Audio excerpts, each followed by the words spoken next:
Please welcome to the stage Endeavor and TKO CEO Ariel Emanuel.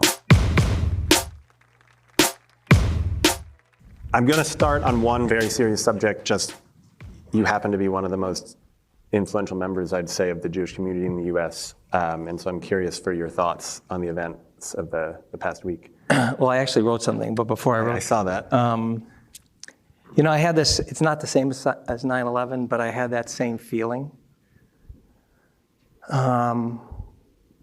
Just to level set, my last name was taken from my father's brother's first name, who died in 1933, taking food and medicine into Jerusalem. As a Jew, what happened in Israel this past weekend was one of the worst pogroms in history, not including the Holocaust. And that was under Bibi Netanyahu. My grandmother escaped the Bolsheviks and the pogrom that happened then. It was even worse than that pogrom because we didn't have a Jewish state. We now have a Jewish state. Now we have a country with probably one of the great militaries, one of the great intelligence apparatuses.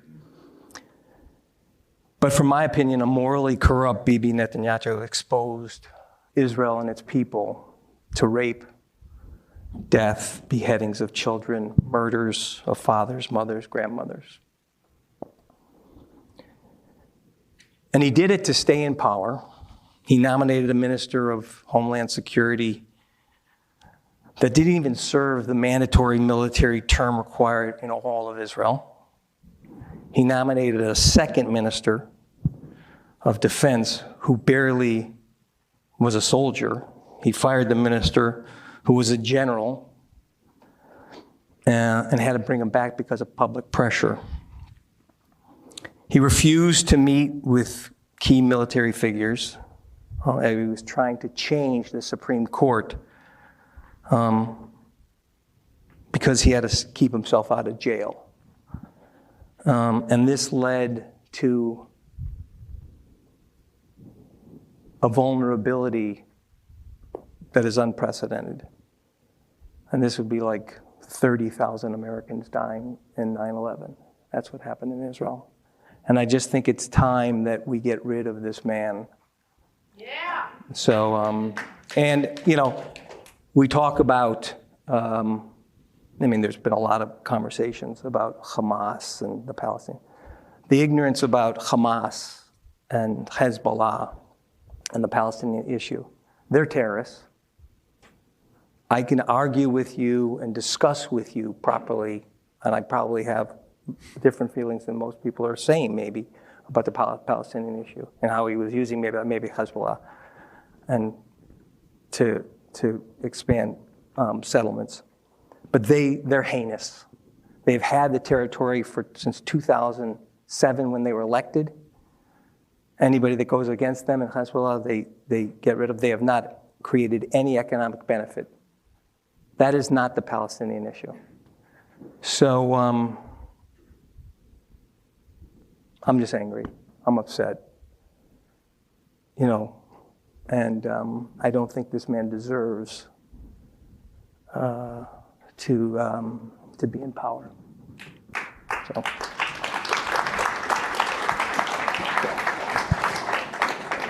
And it's just horrible. Well, thank you for sharing that. There is absolutely no seamless transition, but I was curious for how you're feeling. We are here to talk about business, not politics, for the most part, unless you have some thoughts to jump in later. No. You closed your deal for WWE a few weeks ago now. It's a business. I think it's like 4.5 weeks. Yeah. It's business that you know well. You worked with them as an agent. Why did you want to buy it? And what is the opportunity that you see to grow a business that's been around for 4+ decades now? Well, listen, I think it's kind of UFC 2.0. We took that business from,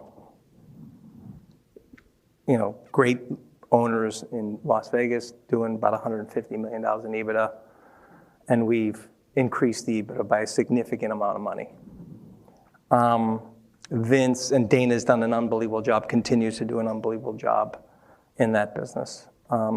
Vince has been decades and decades running this business.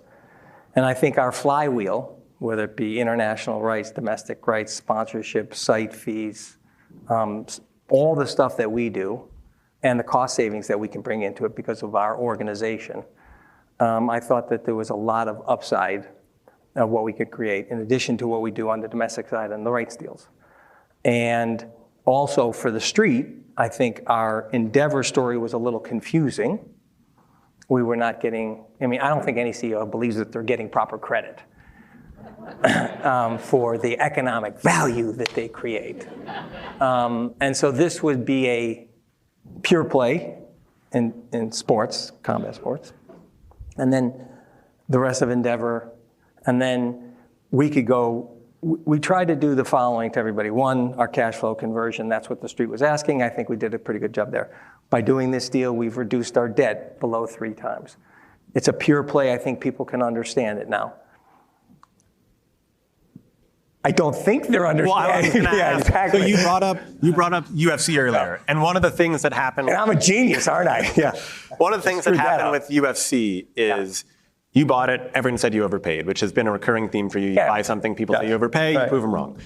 With UFC, though, you had I assume you had a feeling, and you were right, that you could go and get a much bigger media deal because they're right. Yeah. Now, there was a point in time at which it looked pretty hairy. I, in fact, wrote a story that Christian, who worked with you, didn't speak to me for like 2 years after I wrote it because it was about the challenges you guys were having in getting a deal. But you did get a deal with Disney. The street, so far, to your point, doesn't love the deal that you already did for WWE. You mean the NBC deal? The NBC deal. For SmackDown. Because so for those that don't know, WWE has 2 sets of rights, well, 3, but 2 TV sets of rights. There's SmackDown and Raw. And NBC, which had what was seen as the more premium package, paid for the less premium package. You got a 40% increase or so. Yeah. It seemed like people both expected that to be more and/or were worried that because NBC had sort of traded down, that you were going to be in a tough spot with. Okay, so let me answer the question. Okay, which you've nailed it. Here's what I would say. Again, they're wrong, but we got a 40% increase for SmackDown. We have Raw, which is the #1 package, available. There's 3 rights coming available to market. 3 big rights. WWE, Raw. NBA. UFC, NBA. Okay? We are involved in 2 of them, right? There's 6 buyers. Plus, I would say WWE Network, which is up in 26. I think I'm saying that, maybe 25, 26. So, you cannot undervalue the WWE and UFC for the following reasons. One, we do not have a season. One of the biggest issues that will happen with SVODs and networks is churn. We're 52 weeks a year, right? And we're flexible. You want us Thursday night, you want us Tuesday night. I don't have any of those scheduling issues. And that churn issue, because we're the full year, is so much different from any other sport because then people churn out. That's one of the issues with sports. Not in a bad way, but that's what... They sign up for the NFL and then the package is over and then you leave. We do not have that. Our fans are loyal, they stick around, and they stay and they move. Do you think that the NBA deal has to get resolved before? No. So I would say to you, there's plenty of interest with Raw right now. I know people like NBC is out of the mix, and that's why it went down. I think there's 3 things that happen. One, the reason the stock is down is, one, they thought like Raw was the best package. I thought a 40% increase, which was in line with expectation, was good. 2, the PFL situation. And 3, probably Vince in our deal wanted to be able to put at any point in time his stock. He's 78 years old. He's been working at this for decades and decades. So I think those 3 back-to-back issues. For those that don't know the PFL situation. So the Saudis invested in this, actually, a sport that we said, fine, put it on ESPN. That's on ESPN with us with the UFC called the PFL. They put $100 million in.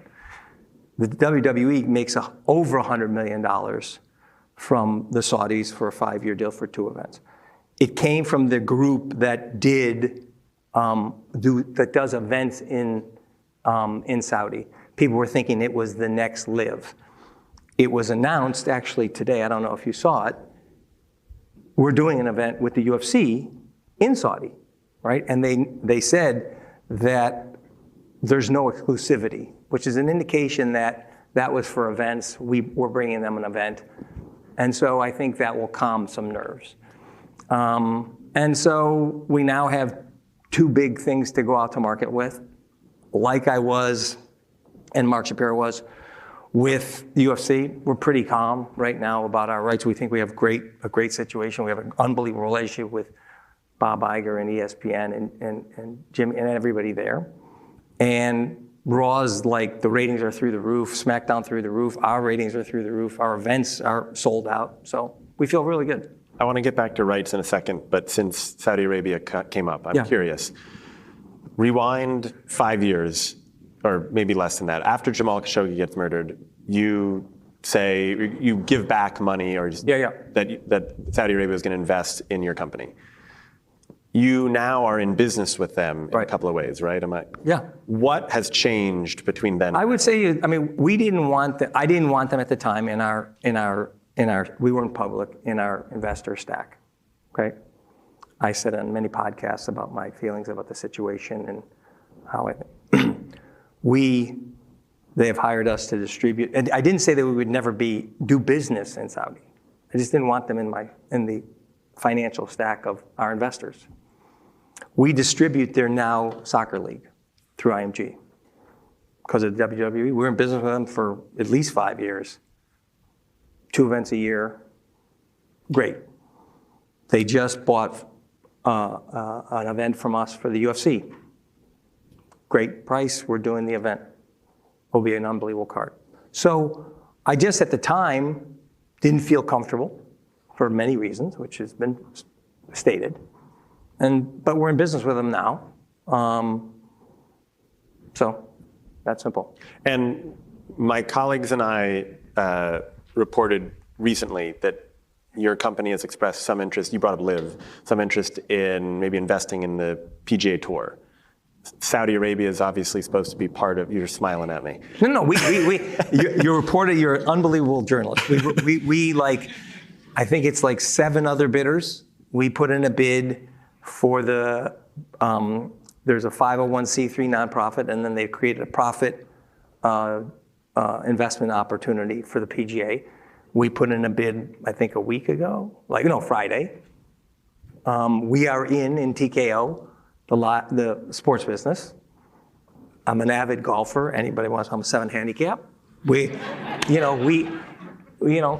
And it's one of the great sports. I love it. I think we could add to it what we've added to all of our sports based on the flywheel.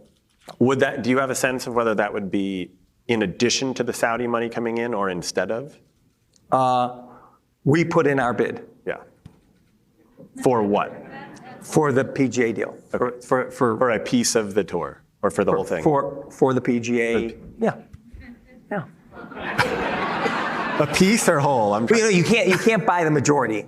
Okay, thank you. So, I would love to. Yeah. Now, on the sports rights front, a lot of this is predicated on that market continuing to increase. Yeah. That has been ballooning for a long, long time. Right. Given what you're seeing with the kind of continued collapse of TV, the way that some... Okay, I'm not going to interrupt you, okay? Yeah, the NFL well, you know where I'm made a going. 10-year deal with linear television. 10 years, okay? The linear business is not going anywhere. They've also made deals on digital. We did the same thing, ESPN, ESPN Plus on the UFC side. WWE did, Peacock, Showtime, USA Network, and Fox, which is whatever. So the linear business is not going anywhere. The sports business is moving and is going to figure itself out between digital and linear.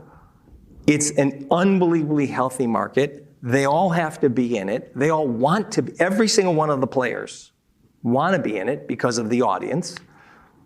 We have two assets in the sports business that don't have are year-long, don't have a season. I don't believe prices are going down. You're going to figure out the bifurcation of the rights and give things up, not give things up. How long do you think it is before Netflix actually jumps into sports? You know, they're in sports right now, but they just do the shoulder programming. Yeah. I think their point of view, and you'll ask Ted tomorrow, is we build up we don't want to be in the bidding of rights and then not have any long tail. So I'm not sure. They did bid on Formula One, but ESPN got it. So I think that was a smaller package, meaning smaller economics. So we'll see. We've gone through all this time without talking about Hollywood, so now I got to ask you about that. Hollywood? Yes. Oh, wow. I only studied about sports. Yeah. I think you know what you're talking about. Do you still consider yourself an agent? Yeah, I'm in it. I'm an agent. Yep, I got Marty Scorsese's movie coming out. I just finished two significant deals at Netflix for a significant amount of money for two big clients. Care to share? I think they've got with Tyler Perry and David Ellison. So, yeah, I mean, I'm in it every day with clients, every day. So, I mean, there's the actors are on strike, so it's pretty hard, but yeah. Why do you think that's taken so long? As I said, I think my last earnings call, I said, this is going to take months, not days. They've got big issues they have to address. I just hope that they all get in a room, lock the door, and don't leave, and nobody gets on a soapbox. How much influence, do you get involved in this? Do you call both sides? No, I don't think they want us agents involved. You know, I've talked behind the scenes to a bunch of people.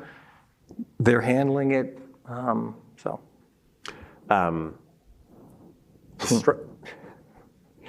It's just frustrating.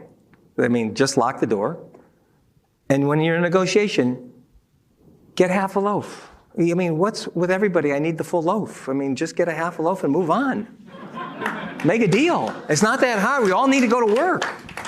Do you blame one side more than the other? There's no blame. It's just you don't have to solve every issue right now. You don't. You can do as best you can in the moment. People need to go on, the writers were 140 days in a week. Directors were a week. This is going on a long time. Get in a room, lock the door, and say, okay, it's not exactly what I want, but it's affecting a lot of people. And a lot of people are hurting. And in this day and age, it's not the last time you're going to be at the table.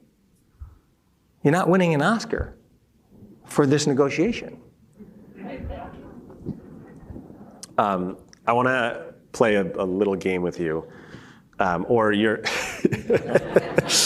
I really don't like games. Yeah. I like Sudoku, but I don't like games. Sudoku's great, yeah. So they're Wordle. I'm good at Wordle. I am a Wordle guy. Yeah. Can't do connection. They're as I talked about earlier, and as you and I have discussed, it's a fairly shaky time in media and entertainment, or there just seems to be a lot of change. A lot of traditional companies that are trying to figure out what to do. Mm-hmm. So looking across entertainment, media, you can even go into tech if you want. You got to put a buy on one company and a short or a sell on one company. What do you do for each? You want me to go around and tell you? I just want one for each. No, you don't have to do it for want me to say company. No. I want to buy Disney. I want to sell. Just one for each. I don't understand the question. Do you guys understand the question? If there's one company that you believe will have a really good next 5 years, who is that? And one company that you think is going to have a really Well, for sure, I think YouTube, Google will be fine. I think Microsoft will be fine. I think Netflix will be fine. I think Comcast, $40 billion of free cash flow, pretty good. I think Zaz has figured it out. He went through that tough year where he was getting killed, but he's not profitable. Bob's going through it now. He's a very good executive. He'll figure it out. I would not put my money on Paramount. I think there's going to be rough times at Fox, just because their demographic is getting older, and I don't know what, you got family issues. When you say, I'm curious, because you brought up two of the ones that have had a kind of a shaky. Oh, family issues. Well, yes. But with David Zaslav, what do you think he has figured out? Well, he's paying down debt. He's made his streaming service profitable. He's got his people in place for a strategy on DC, on the movie business. Casey Boys at HBO is incredible. I think he's now off to the races. You got to remember, with all these executives, and Bob just coming back, they're driving down the street 60 miles an hour and they're changing 4 tires. It is not easy in this day and age, as you just talked to the dynamics of going on. Plus, they got a lot of debt, so it's hard. And I think they both got really good assets, and they'll figure it out. Do you have an opinion of what? Because Bob has tossed a ton of balloons out there. What would you do if you were in his position? No, I'm not going to say that. Okay. Another one of your favorite subjects then. CAA, long a rival of your agency, although now I get that your company does a lot more than that. Just sold a majority stake. I think you were on a podcast earlier this year, and correct me if I'm misquoting you, where you basically said that you would pay the salaries of the guys still running that company to stay because you think it's benefited you. I should have. I actually should have written something up about them. So this past week, and this is serious actually, the 2 heads of that company were sued for their involvement in Harvey Weinstein. And it's been, I think, 7 cases. There was the Steven Seagal's case that they told Kevin Uvain about, and he said, don't do anything. Brad, and the whole edict about CAA that they pitch is everybody knows everything we share. 7 different agents knew about different incidents with women. When they took over, they decided that we're going to look the other way and set people up, and that's why they got sued. Kevin and Brian, from my perspective, and we all think, hashtag Me Too, we have to believe the woman, and I agree with that. They told this woman, don't do it, it's bad. Gwyneth Paltrow talked about it with Brad Pitt, other people. You're sitting in a situation that Kevin and Brian are like to Harvey Weinstein, like what's her name, Maxwell was to Jeffrey Epstein. They were leading them in to this man. So what should happen with them is the following, and then I'll talk about the business. As any public company or in private company, and they're owned now by Kering, which is a huge luxury brand for women, you should bring an outside person to investigate it, not somebody you hired from Paul Weiss. They should take a leave of absence. This is the 7th time this has been brought up about that agency. I don't know where Screen Actors Guild is on it, because if it was an agency in the Valley, they would have closed that thing down. So they should take a leave of absence. An investigator should come in, and they should look at what they did. They didn't apologize. They didn't deny it. They didn't. So from my perspective, it's horrific. I don't know where Margot Robbie is, where Meryl Streep is on this issue. Like, hey, where are you guys? Where are you guys questioning your leaders and your agents? No, they're not. As it relates to the business now, and I think it's disgusting what they did. And it's happened when they were just taking power. So,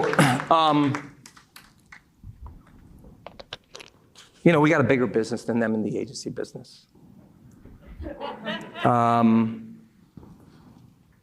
And, if they're worth $7 billion, and you can put my stock price up there for EDR, again, it's going to depress me tonight, we're worth a lot more, and we have more morals, and we have a better business in, they got valued at 15 times for the agency business. Quint, which is an experienced business, same as my business On Location, just got valued at about 15 times. I just sold IMG Academy, which I got zero value for $1.2 billion. I sold my production company for $1 billion. And then I have a betting business, Open Bet. I'm not getting any credit for any of those things and I actually don't expect it to be 15 times because that's the private market. It shouldn't be 1.5 times. Give me 6. I got kids to feed. I think you're doing all right. Yeah, so I mean, it's like, I just don't understand it, I'm curious on that note. You have at least recently, and maybe you said it before, apologies if I missed it, started to talk about Mark Shapiro, who's the president of the company, as your successor. Yeah, we have a succession plan throughout the whole company. Yeah. Yeah. Is that because you're starting to think about leaving your current job? I think he probably wants to kick me out. Now, listen, he's an unbelievable executive. And I'm not going anywhere. I love what I do. I think I have enough energy, but these people will tell me, my clients and my associates will tell me. But he deserves a ton of credit for his intelligence, the way he runs the business with me. We do it together on both. And he always shoots me straight. That's all you can ask for an executive. And I just think people need to know him. And he definitely will be the heir apparent to running both businesses, yeah. Cool. All right, thank you very much. Oh, thank you. Thanks.